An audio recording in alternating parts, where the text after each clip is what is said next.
Hey, hey. Johnny G. Right. Back again. We're back again. Back again. Yes. And I'm making sure we're still working here. You always do a good job with the technology. All right. I'm still going to fix the camera, my OCD. Okay. Hey, everybody. This is Johnny Gwynn. Scott Tyndall. And this is a CryptoPhytes show. And today we are talking about NFT, the weird world of NFTs. Nifties. Let me fix the camera one more time. Why I need a staff of people. Well, we have a staff of us, so we're just doing the best we can. Of people. But NFTs, what's an NFT, Scott? An NFT is a non-fungible token. Fungible is a weird word that people don't understand. What does fungible mean? That's a good question. So I brought notes here. Oh, good. Because I will say in the world of crypto, it's taken me a while to get NFTs. I should be all into NFTs because it's graphics and it's crypto, but so non-fungible more or less means it's unique and can't be replaced with anything else. For example, a Bitcoin is fungible. Right. You can trade one for another. Yeah. You'll have the exact same thing. Any Bitcoin's worth Bitcoin. Any dollar is a dollar. Right. So NFTs are roughly anything digital, such as a drawing, music, your brain downloaded and turned into an AI. I want to do that. But a lot of the current excitement is around using the tech to sell digital art. It is. Yeah, that's what's getting most of the attention. Yeah. So it is an evolution of fine art collecting, but it's only digital. So something that's two-dimensional, right? Or, well, a painting can be turned into digital and then sold as an NFT. Right. All right. I did see a great podcast that CoinDesk does. It's called The Daily Market. And they talked about that the art crowd aren't really into NFTs. The tech crowd is into NFTs. That makes sense. Yeah, of course it does. But yes, so that is what, and let's look at some here. So one of the first one was Cryptokitties, which actually these are more cartoons, but Cryptokitties being one of the first ones, 2017. And then there's CryptoPunks, by the way. CryptoPunks. We own some CryptoPunks. Which we're about to talk about that in a few minutes. Yeah. And there's a bunch more out there, but we'll get into that. So we did the what an NFT is. Roughly, it's non-fungible token, which is a digital asset, which can be traded. In the art space. There's a whole lot of other utility that you're going to talk about later, right? We're talking about the real live application of some of these things. Yes and no. Save that? Well, yes and no. Right now, we're just going to talk about what we have, and I even have the $100. Yeah. 500 to 1,000. It's not crypto coins or tokens. It's NFTs. We would perfect. Okay. Love it. So these are CryptoPunks, which, by the way, Visa just bought. I don't know which one they bought for $700,000 recently. Yeah, real money. $700,000. All right. So why NFTs? Okay. NFTs are designed to give you something that they can't be copied. Ownership of work. That's the big thing here. Right. Though the artist can still retain the copyright and reproduction rights, like physical artwork. But in terms of physical art collecting, anyone can buy a Monet print. Sure. But only one person can prove that they own an original. NFTs prove that you own an original. Yeah. So it's the provenance is what they call it in the art world. And so you're going to see the NFTs not only represent the digital art, but it'll start to help trace provenance amongst physical art as well. Correct. It's kind of like second layer NFT usage. So again, took me a while to wrap my head around crypto, kind of. I mean, that was faster. Still with NFTs, it still makes me, I hear this thing all the time. Why would I buy a meme? Why would I buy a JPEG? And the idea is, because you can own it outright, you can prove you can own it, and there might be a market for someone to buy that. So there's certainly digital markets available, and we'll do that where you can get them somewhere down here. I think that is the main takeaway from NFTs. There's a market for it. They're easily tradable. If these people were spending if Visa was spending $700,000 on a CryptoPunk, that they thought they would then have to go list at Christie's or Sotheby's one day, it's not the same, right? It's the it's not fungibility, but it's the ability to get in and out of a project whenever you want, Okay. because there is an open market. That's what I think is a huge draw, Right. like why people get into it. Okay. Well, more of the why. Here's the thing: when you pay for an NFT, what you get is the right to transfer the token to your digital wallet. That's right. So that's what you get. It's not just on. It's just not on Google or Google image search or on a phone. You can put that original artwork that you own in your digital wallet. Yep. That token proves that your copy of a digital file is the original, like owning an original painting. When you pay for NFT, what you get is a right to transfer the token to your digital wallet. The token proves that your copy of the digital file is the original, like owning an original painting. That just says a thing over and over again. But that's right, though. You can't say it too many times. Yeah. And that makes sense to me. Yeah. And so I know in the world of fine art, there's a lot of fakes out there where NFTs get in this world of you have to have the documentation on the smart contract. Is it really all right? Is a JPEG really any different than buying a photo? Oh no, a reproductive. No, like people photo. Yeah, people buy a prints photo, and originals. Yeah, and they want the original of Correct. this Ansel Adams photo. How is that any different than a correct? All you're doing Nifty? Is proving the provenance with it gives it more value. Right. Okay. I still don't need to hear. I'm sorry. I need to hear me talking because I'm a narcissist and an only child, and making sure that I'm heard. Okay, look at that. So let's see what my next slide is here. Value. Where's the value come from? Do you know where the value comes from? I have a nice little handy list here, but I think the value is going to come from its rarity. Right. That's number one. Rarity. Okay. Yep. How hard to get is the biggest thing. Utility.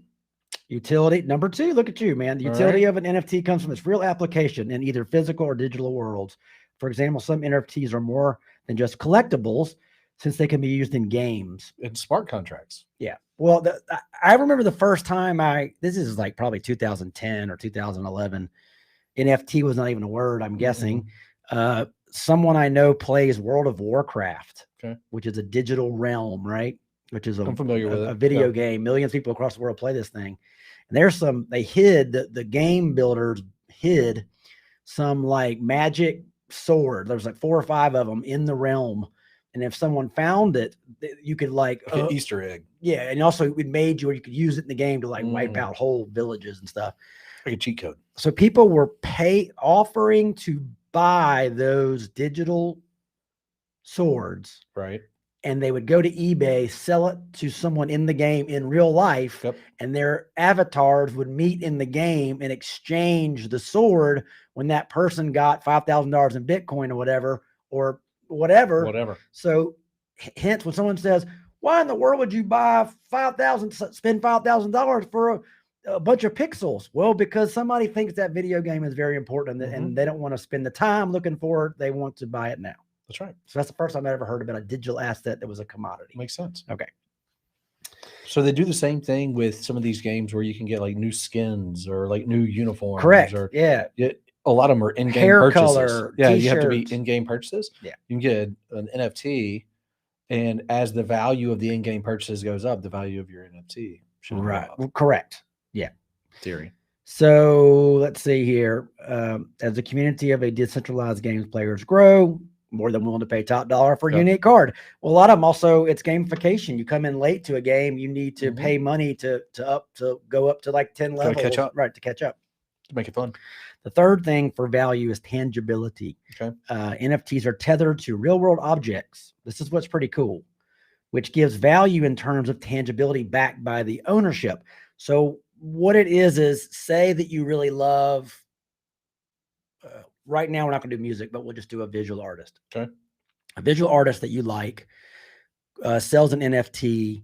Well, not only do you get the NFT and you get all the ownership with it, and now you own it, he might or she might, the artist might add a VIP experience in that NFT. Right. So when she or he does a showing, let's say in New York, you would have VIP tickets to meet and greet them because you bought one of the NFTs. So you have something that's lives in the digital realm and something in the real world that's tangible. So something It's that the unique added value yeah. that So a token holder receives. so tangibility meaning something that's in the digital world that's transferred over that also gives you into the fan club, right? You know, perks in that world. It's like if I owned a token of XYZ club and I can only get in the club Correct. if I am a token owner. Right. So then I could sell my token theoretically, and then someone else would It's like have selling access. it's like selling your membership. Sell your membership to that club. Yeah. Okay. So tangibility, that's where the value comes from.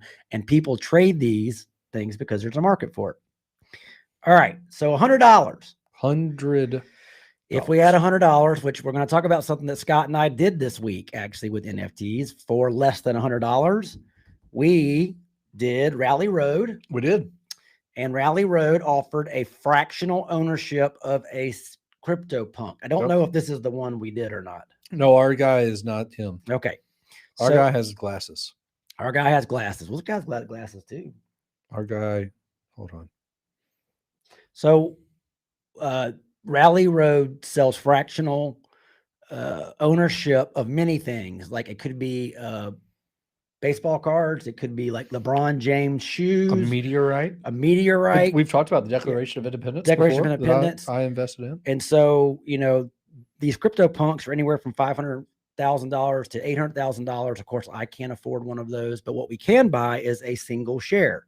Right. And I couldn't get my bank, PNC. You suck, by the way. There's this thing called Plaid.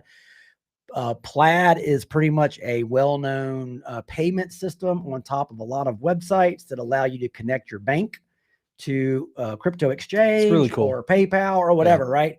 Well, PNC just doesn't want to talk to Plaid. So I could not get my darn PNC bank up to Rally Road to buy my CryptoPunk. So I had to text Scott to say, hey, man, another CryptoPunk went up. Will you please get me one or two of the shares? And Scott got me one of the shares. Three shares of a CryptoPunk. So I got 3 and you got 3. Right. And we did the CryptoPunk. And then today we did the Bored Ape. The Bored Ape. The Bored Ape Yacht Club. So the Bored Ape is another one that's really hot. And we bought 3 shares a piece. Yeah. So we have 6 of each. 6 of each. 6 shares each. And well, 3. I thought Brooks Conkle told me that the first Rally Road CryptoPunk, they had a limited amount you could buy. Did they just drop that after the first one they did? I think the limit was probably 150 shares or something. You. We weren't playing in that space just yet. Yeah, exactly. And a lot of things about NFT is they will say, I mean, like Beeple sold for like $500,000, some crazy thing. $68 million. I mean, NFTs is still this world where rich people are playing in a big stand. So people might say, why would normal guys like us want to buy fractional shares of a picture of a ape? Yeah. A bored ape from the yacht club. And the answer is we believe that in the future, people will value this digital bored ape more than we did today. It might be $5 million. And then we own a share of that $5 million thing. Other thing too is I wanted to own something in the NFT space. Yeah. Because it's called Flexing. And these are the 2 blue chip. Yes. These are the 2 blue chip projects. Blue chip. Correct. I mean, this is buying a Porsche. Yeah. Well, this is buying a Lamborghini. It's top one. But we just own like a bolt in the motor, which is great. I don't have to own the whole Lamborghini. We own part of the interior, like 1 inch of the leather or something. Okay. It's not just, there's a lot of big money in NFTs. Like, to be honest, NFTs have propped up the crypto market, I think, in the last 3 or 4 months, where everything else was kind of like stagnant or consolidating. NFTs certainly keeping the Ethereum gas fees high, and Solana, Solana chain, and a lot of the other Polygon that work in the NFT space, Wax. A lot of their token values grew because the space of NFT needs those utilities to operate. So it propped it up. So who's in the NFT market right now? Well, William Shatner, for goodness sake. I love William Shatner. I'm a fan. So William Shatner, let's see here. I've actually got the website pulled up here. Let's see. Buy, collect, William Shatner. Look at this. Look at this. He was one of the first ones that is on the Wax. This is on the Wax network, actually. So you can sign in, and then what you order is roughly they look like trading cards, like a ball card. So Yeah. NFTs are very much so in the collector's world. So you can buy early, Shatner with Leonard Nimoy down here. Hugging, rocking back and forth. He's a bank robber, but one of the ones that I did not see on here, but I read the article about it. His very first ones were X-rays of his teeth from his dentist. So William Shatner. And I can't sign on to see how much the William Shatner stuff is going for, but usually it's somewhere between 0.1 ETH and up to 50 ETH. For William Shatner? Yeah, I'm just saying some of this stuff. Wow. Good for William. Complete trading history right here. But again, I don't have my access. Is this William Shatner's own website? It is. It's Shatner.wdny.io. .io is like the cool kids club. It is for crypto stuff. All right, so there is William Shatner. I like it. Oh, and I love it. On the Wax blockchain since 2020. But again, that's old school. I mean, he's trying to say like for I didn't do celebrity, it this month. not a tech heavy person. Yeah, I mean that's like a flex of saying like I didn't just start this summer. I did that last year. Right. And Wax actually I used to own some Wax token because you can buy it on Coinbase, and it bumped when he popped this thing up. Sure. And then the other thing is Shatner just turned 90. No kidding. Yeah, this year, and he's going up. I had no idea. Into space next month with Bezos. That's outstanding. I think he's going to be the oldest astronaut ever. He will certainly be the oldest. Okay, it's not even close. Yeah, definitely. Probably by like 30 years. So Shatner doing well in life and doesn't look 90 and living like a king, living like a captain. Captain. Okay, Bryce Young. I've heard of him. Quarterback, Bama quarterback. He, the NIL came out, and the name, image, likeness came out this year. He can make some money. He worked with a guy named Arturo Torres, which actually is pretty well-known illustrator, and he created the Bryce Young rookie NFT collection. There's 3,500 of these available. I do not know what they're going for because they make you sign in to everything and create an account before you even see prices. Smart. They get all your data. They know you're interested. Now they can sell you a million other things. And to be honest, if I had $250 which I don't right now, I'd probably buy a Bryce Young. I'm a fan. It's a great gift. I'm not, but I see the value. And he might be the first one to have the infrastructure in place to do it. But he signed when, instead of getting management to where his uncle or somebody does it, he signed with CCA. That's out of LA, which is pretty much one of the biggest management companies in the world, talent management company in the world. That's why he has the infrastructure in place to get this up so fast. Because CCA put that up and says, my God, we could probably make 50, 100,000, $1 million in the first year of selling these NFTs. So Bryce Young. Okay, NBA. Oh, this is a big one. NBA. So this is called NBA Top Shot. Yep. You can buy videos, short clip videos of your favorite NBA stars and their blocks and dunks and I mean crossovers. There's some real cheap ones I saw where the guys like tying the shoes. It's like $25. But NBA got involved with this. I know it has to be licensed for this. You do not own the broadcast rights to these things, but you own the ownership of the clip. Yes. Okay. And so that is direct NBA partnership. So collect and trade officially licensed NBA and WNBA digital collectibles. Yep. That was really the first one to go mainstream. It was, and it was the one. And what also showed me was there's a lot of big money and a lot of smart money in NFTs, big time. Oh yeah. Rob Gronkowski, and I think this is through Tom Brady's NFT and crypto company. I don't know. I didn't find the name, but I'd be surprised if not. So Rob Gronkowski, he has highlights in this. Again, a lot like cards, like trading cards. But now the player gets to take control of their own ownership of the cards, right? Instead of tops or, like when they normally do their deals for playing cards, every player pays the same amount. Well, no, they're negotiated. Upper Deck has to go negotiate with the union. No, they go negotiate with the management of that person, and they strike a deal.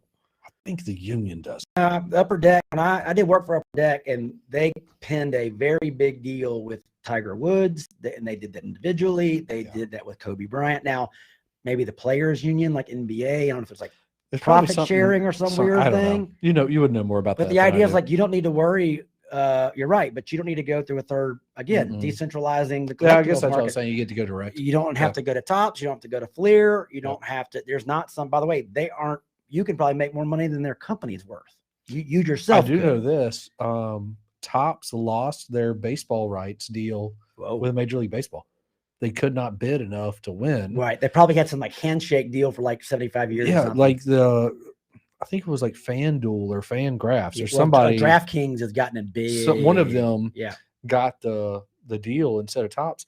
And the deal was worth 5 times more than the entire value of Tops company. Wow. Again, so they just couldn't, they just can't keep up. And the money in this stuff is nuts. And like when you are a huge personality, Rob Gronkowski, we're about to go to one pretty soon. They're already celebrities, they're already psycho fans. And this is just one more thing that the psycho fan can own that comes with maybe, I guarantee you there's a $60,000 Gronk card that comes with you meeting Rob Gronkowski. You meeting him or having probably dinner bottle with service in Miami. I'm serious. That's that tangibility side. So you get the digital thing and the collector thing, and then there's these other things that go with it, and the price goes up crazy once there's a human involved. That's right. All right, let's see here. All right, so I jumped to the 500. What would I buy in the NFT space? What I would buy is the Tiger Woods that came out. Now they came out yesterday, and the ones that I could afford are all gone. But that was yesterday. Now, tomorrow they're coming out with some more, but they price anywhere from, I saw some for $50, $60, $75, $100, but they go up to, I saw where they're like $5-10 grand, and it had to do with meeting Tiger Woods and that kind of stuff. Wow. But they're cards, signed digital Tiger Woods cards. I would buy one Tiger Woods, famous as hell. I've got a lot of Tiger Woods memorabilia, by the way, because when I worked for Upper Deck, that was their star thing. Nobody had Tiger Woods. So as vendors, we got extra stuff. Cool. So I've got some Tiger Woods memorabilia that's worth a little bit of money in the tangible world. I would probably buy one of these for $500. How about you? What'd you do for $500 NFT? I think I am going to I hate to say it this way, but I would double down on Bryce Young stuff.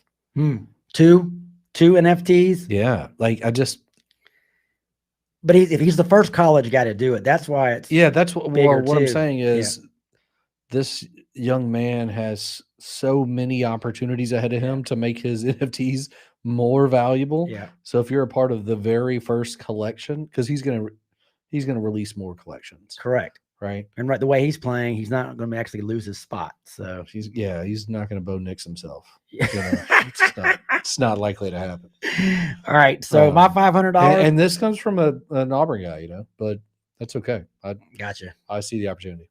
So what I also noticed in a lot of these NFTs there are limited buys, but there's also is it buy now, which has more, but the auctions are where it gets crazy. Because they might only put up one or put up two, and then with the auctions go nuts because people are going to actually probably start outbidding each other. So that's right. All right, so $1,000 NFT, and I'm going to bring up something that you've brought up a couple times, but I'm getting more and more into it, and especially NFTs. It is the Zed Run, which is digital racehorses. Owning your own digital racehorse. So you race your way to the top. That's right. To build a legacy. And the crazy thing is your horse, if it wins a lot, is worth money, just like a real horse is. And these races simulated races run digitally. And then you have your horse, and then you can breed your horse to create more opportunities to sell and trade through this digital asset, which is different than a lot of other NFTs that they don't reproduce themselves. You get to mint new NFTs from your NFT, which are worth Ethereum. So you're farming or mining Ethereum. Mining Ethereum using digital racing horses. I mean, that's just a good story for Yeah. an episode of X-Files or something from the 90s. Yeah. When nobody would have any idea what any of this stuff meant. Well, I definitely can't afford a real racehorse, even a crappy one. Mm-mm. I couldn't even afford the Well, jockey. you don't have to feed this one. But I couldn't even afford the uniform for the jockey. But I might be able to buy a low level, which is also the prices on here. Not exactly cheap, but No. you can get into it, and you wouldn't start at the top. You have to earn yourself up. You don't mean unless you just got a lot of money to play with. I think Yeah. what we're trying to do here is get in there and build a stable and create an actual revenue producing stream of it. That's what's really weird, right? Mhm. This is a legit revenue producing stream of income if you manage your digital stable appropriately. It's LARPing, live action role playing, as someone who I can own a small stable of digital racehorses and make money off of it. Yeah. All right. So, and this is the market you can look at. And again, a lot of them are unnamed, some of them are named, and the prices aren't crazy. No. So, and these are all auctions. You can kind of see offers at, and 0.02 ETH, which is 20%. Is that right? $600 today. $2,800 Ether. So $5,600 today. $5,600. No, $560. $560. Yeah. I mean, that's not insane. You know, it really isn't. No. So Zed Run is what that's called. And then, you know, Gary V, well-known entrepreneur. He's all about the NFTs. He's about it. V Friends is what that's called. And he is actually going to have, I mean, look at the prices. The prices are crazy. You're right. The prices are nuts on these. Wild. Good for him. And I mean, literally, they're just his little drawings. Yeah, good for him.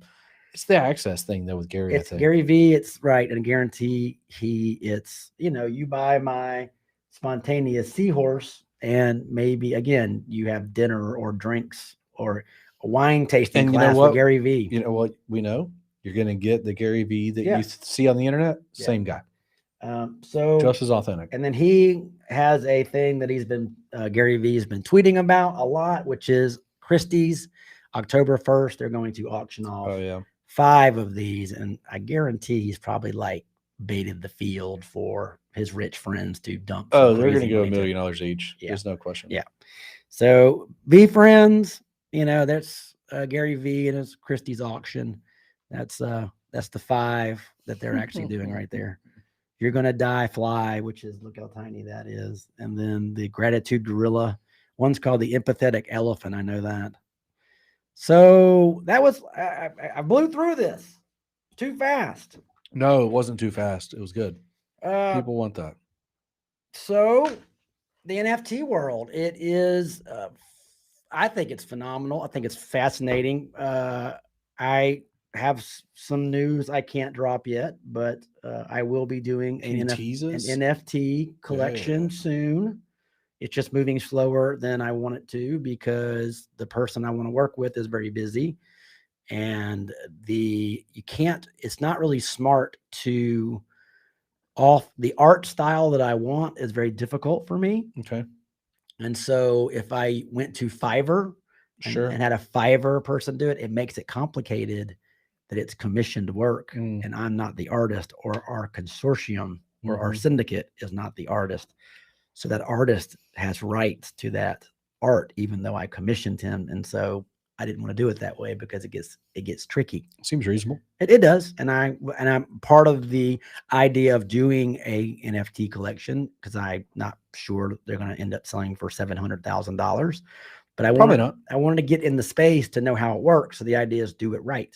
So the idea is like, I like that. One thing that I learned that who did the artwork?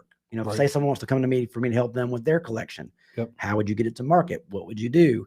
Well, the first question I'm going to ask is, are you the artist? Yep. And but if they say, oh no, I got some person from Venezuela to blah, blah, blah, I would say, go talk to your lawyer and make sure that person signs something that says they have no rights to this art. Or I pulled it off the internet already. Oh my. Well, there's a weird thing that I did not find it. I heard it on a podcast, crypto podcast, where you can alter things already made on the internet and turn them into your own NFTs with it's just like a small tweak, which again, that goes back to fair use, I guess. Huh? Oh, yeah, and I don't know. I but, took those classes, but I don't remember any of the details. fair use is a funny thing, but it's so new in the idea of who's coming after who and how would you come after them. Right.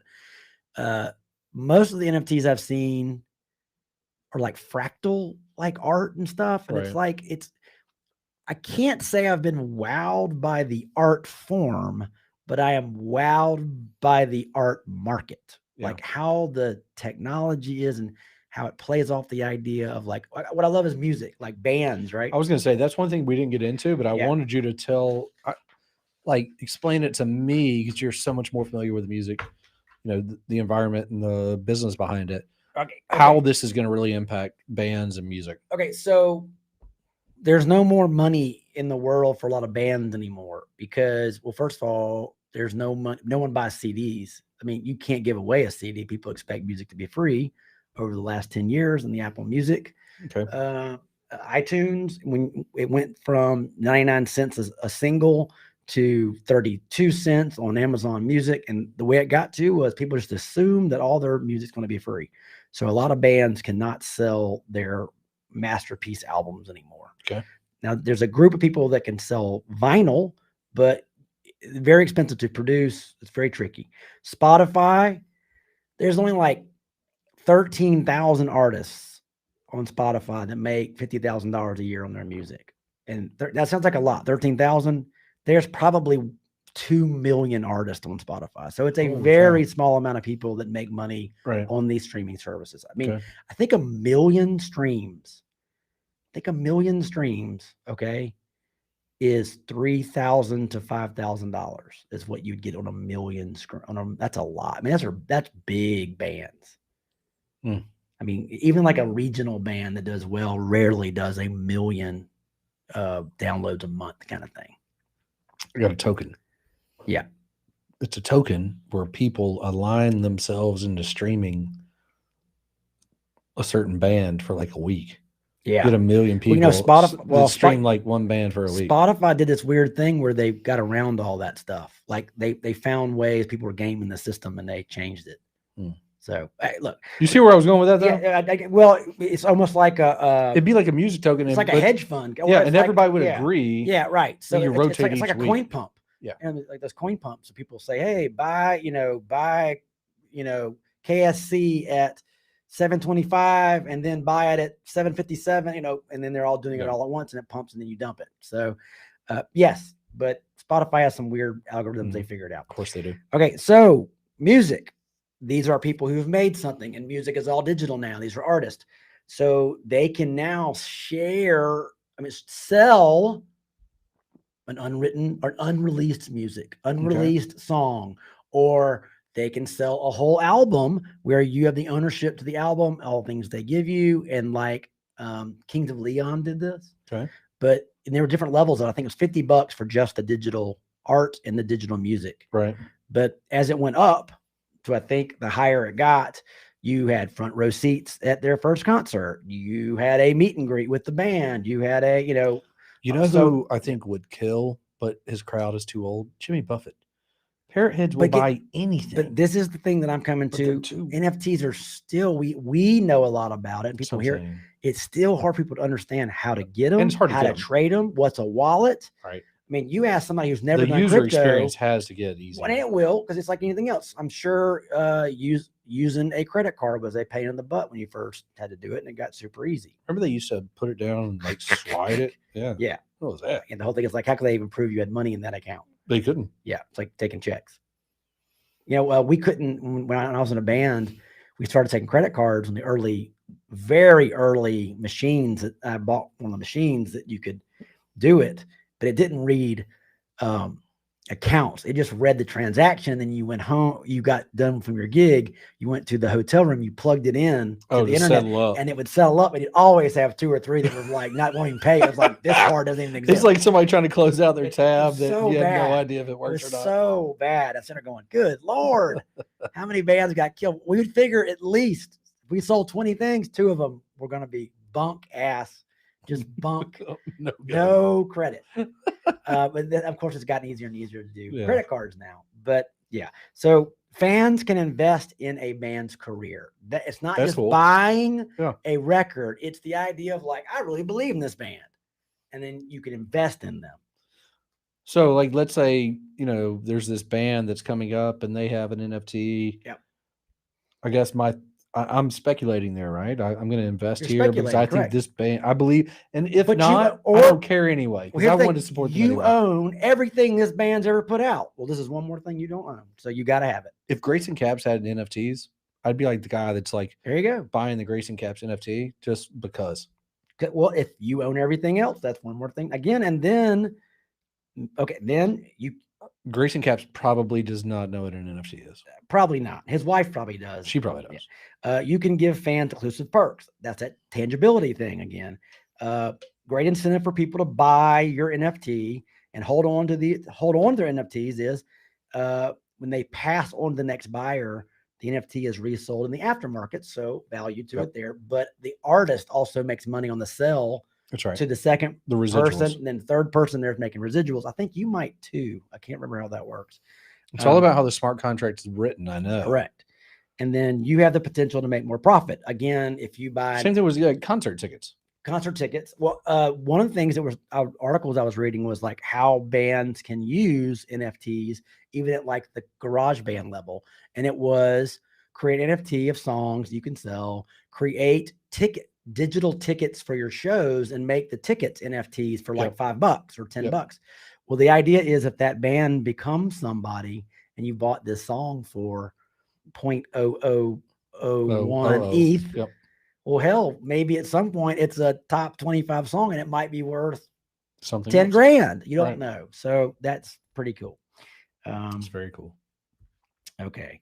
So that's how NFTs is changing music. And like Portugal the Man, I know, is working with a Rally token and they're creating what's called the creator coin. Portugal the Man, a band, but just a guy? It's a band, but I don't know. I've only seen them at music festivals and I don't remember a damn thing about them. I like the music though. But the name comes up because they were the first to sign with not Rally Road, by the way, which is the fractional NFTs and fractional sports collectibles. It's Rally. It's called the Creator Coin. It's actually traded on Coinbase. Johnny Gwynn can make a Johnny coin, and you set up all things. What's it based on? Who gets it? What's the value? How does it pay out? What's the month? But that's called the Creator Coin Rally. So it's really cool to be able to do this because it's a different way of artists to be their own patrons or to work different. Like Kickstarter is a way, but it's not as straightforward as it would be buying the token or buying somebody's NFT. Right. A Partridge, by the way, the great singer, local artist, great songwriter, great artist. He has got NFTs of his work on OpenSeas. Wow. Oh, that's a thing I didn't get into too. Where? I had no idea. Where to buy? Where are these markets? Okay. And did I not write that down? No, you did. I did. Okay, so OpenSeas.io. Seas S. OpenSea as in SEA. OpenSea. SEAS. OpenSea.io. So OpenSea, and then Rarible is one. Grimes Choice, Nifty Gateway, Solana Art is one on the Solana network. So there's a lot out there. So I think OpenSea is the big one, right? That's where OpenSea is the one that is the easiest for me to make a marketplace. Like I can make a marketplace pretty easy. Oh, you can put your own out. NFT out there. MetaMask is the other one. MetaMask is also like cold storage wallets. Yeah, so, I've got a MetaMask account. Yep. And I need to set up my MetaMask. Ben Griffiths said, I like Scott's music stream token. I'm sure I read that somewhere. I don't know. Again, you'd have to have a big megaphone to get all those people to move in that. I mean, it would take a while to build the community to be able to do it. Like I'm on Telegram. Is that right? And I'm on a couple of these KuCoin coin pumps. I'm guessing there's not a lot of members on it because every time nothing doesn't really happen, even though I'll get all excited and nothing. Isn't it weird that coin pumping in crypto is not illegal at all? Well, again, it's kind of the Wild West, and who the hell is going to stop you because you've already made your money and you pulled it out and put it in Monero. So That's right. it's like, That's right. you know, at the end of the day, say the government smashes down on all of this stuff. I'm sure I could figure out a way to put this into something. Well, a nano ledger, number one, and then I just take a trip to the Cayman Islands, put an account online, dump everything down, and go to a Cayman bank. I don't think you're supposed to talk about that online. Well, no, it's you don't have to talk about it online. Everyone knows it. It's there's pages and pages and pages of websites saying how to get your money if they do that. I would never do that kind of stuff. So I don't know. Yeah, I'm not going to talk about what you do with buying gold and silver and wearing it back over when you're coming through customs. By the way, that makes sense. Yeah. Wear it through. Yeah. Wear it as a necklace, or you put it on a belt buckle, and it's this weird thing of not having to claim it. And that is not me saying that's been around for forever. There's a lot of very well-known businessmen. That's how they travel. They travel with a small amount of cash on them, but maybe 3 ounces of gold on them, which would be around $6,000 right now, or $5,500 bucks. But they don't have to claim any of it, and they can come back with it. It's a lot easier to move. A lot easier to move. You could get it's a lot easier to move with a like 10 ounces of gold than it would be to move cash. Sure. And crypto even easier. Well, you could be like that rapper and get a diamond implanted in your forehead. Again, the whole thing That's is moving once cash. it's on or in your body, it is a much different thing to declare. It's a very, very interesting thing. So I need a grill. I need a good, expensive grill the next time I need Well, to the travel. thing I saw was a very elaborate Texas belt buckle that you just snap the coins into them. That makes sense. Yes, it's pretty smart. But I mean, bezels, you can go to Mobile Bay Coin and go buy a bezel right now. It goes around your neck. You just slide the coin in. At that point, it's a necklace you've had for 20 years. How the hell do they know that you're moving a Cougaran from Germany? Or what's a Cougaran from Germany? Well, a Cougaran, the gold Cougarans. Oh, the coins. The coins, yeah. Oh. So the idea is like you can go to Germany and make a deal, and you can come back, wearing your gold Cougaran. I'm learning all kind of stuff. Don't have to claim any of that stuff. That's interesting. Yeah. Is there? Yeah. Wow. How about that? So NFTs. Tom Brady's involved. DraftKings is involved. Everyone's going to have. Everyone's involved. Some version. The NIL thing is going to get ridiculous. It's going to be probably. That's why I might buy Bryce Young's, because he's first to market. But when there's 8,700 of those things out there, it's going to be like just what happened to trading cards. Most of them ain't worth garbage. I feel like that dude, though, he just built different. I know, man. I was sitting there going, to already have made $1 million without ever taking a significant snap, I would have thought it'd been distracting. It hasn't been too distracting. I think he's built different than most people. He's probably got a profit sharing plan with his offensive line. Well, at least you buy them nice shit. Something. Yeah. They're not unhappy. Yeah. They're still blocking their ass off. So anything else about NFTs? I think next time or sometime we'll just talk about the smart contract aspect of NFTs and how that's going to affect things like your title for your house, like the next version of Carfax. I want to go with the easiest thing. I think this is great. The art collectible side, because you can snap your head and you can grab the concept of what that is. That's right. When we start talking about Carnomaly, when your car VIN number is the NFT, what in the heck does that mean? And why you would, why does it but matter? Again, I look at it as like it's a digital title. Mm-hmm. What is that going to mean for other assets and other commodities? I mean, the crazy thing with smart contracts in here, the first thing I ever heard about Ethereum with smart contracts was the way that a will could execute without probate through a smart contract. I mean, through the, your assets, through it all of that. I mean, where a lot of attorneys were like, oh my God, that's going to like put us out of business. With any attorney will tell you no one makes any money making wills anyway. Right. But they will say, well, good. I have to figure out how to use it and I can help you set it up on there. And that's one less thing that I really don't want to be doing anyway. Right. But yeah, it's just part of innovation. Yeah. Yeah. The utility of NFTs is something where I'm incredibly curious about, because it's something that we are not coders. Right. How can we figure out how to use a white label NFT service or product to help somebody else fractionalize their assets or collectibles or understanding how that works Yep.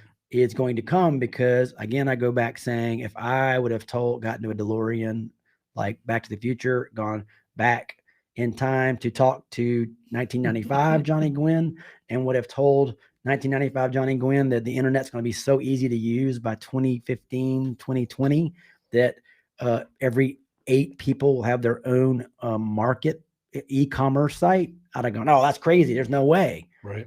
It's going to be the exact same things with NFTs and Yep. NFT markets, how that works, how people have tokenized their assets, their life. The rate of adoption is going to start to ramp up really fast. Yeah. And then there's, again, I'm not quite sure if it fits. I guess it does fit in that thing of NFTs, Decentraland, which is that digital real estate stuff. Right. So I own like a hectare, Right. We talked about that. which is a token, but what you own is, like Grid 772 on their crazy digital VR world. Yeah. And their metaverse. And I actually own a piece of property. That's right. In the digital space. Which is a real thing. Well, and I was reading, which I don't figure out. I got to figure out how to like see your space, what you own. I still got to figure that out. But you have to have a VR console and contraption, which I don't have. But say like Atari just bought a mega load of the stuff in Decentraland to put an Atari casino on it, a virtual reality casino using the Decentraland Mana, MANA, using their payment system token be able to gamble. Okay. Why not? Why couldn't I? So if I owned that digital hectare next to, can I own the digital Waffle House next door? What I'm saying is, but if there's all this weird stuff, like your property value goes up about what's around you, you might not have anything. Right. I don't have anything to build anything on top of it. Not a developer. Yet. But yet, or Atari wants more space, I could be the holdout guy that says, I'm waiting for 10,000 mana before I sell my hectare. $100 of mana. But that's how it works. That's how it works. But I can't exactly go buy an acre of land in New York City. Now, can I? Could buy an inch, but I can buy a hectare of Decentraland. Oh, it's fantastic. All right. Another record-setting crowd today. And you know what? This is for posterity. And I need to get used to this because Deep Fried Network is going to be birthed soon. Yeah. And I will have anywhere between 5 and 15 hours of live content a week from the studio. So that's gonna be fun. So I guess people will have to get used to seeing the Deep Fried Studios live thing going off a lot. Good. That's what we like. It is. Makes us excited. Well, thank you, Scott, for coming in.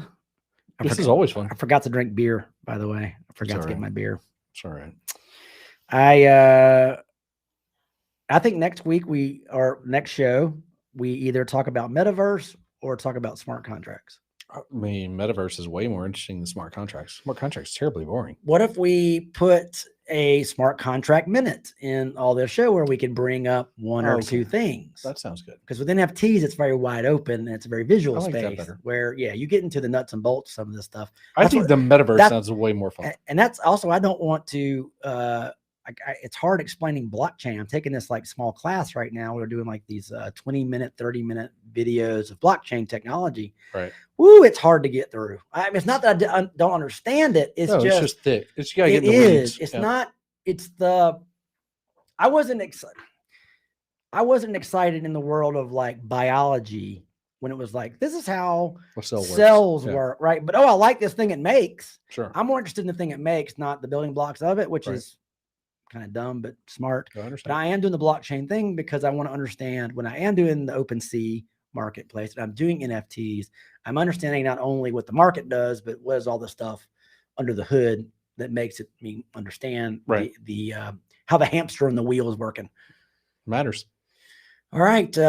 It is almost time for Uncle Henry. Uncle Henry at 5. So Uncle Henry is going to be on the Uncle Henry Facebook page at 5. And we are going to sign off. And we are the CryptoPhytes. I'm Johnny Gwynn. And I'm Scott Tyndall. Everybody, thanks for watching. And we will see you when we do it again. When we do the Metaverse show, either next week or the week after. But look for us at sometime on a Wednesday around 4 p.m. roughly. Roughly. Thanks, everybody. See ya.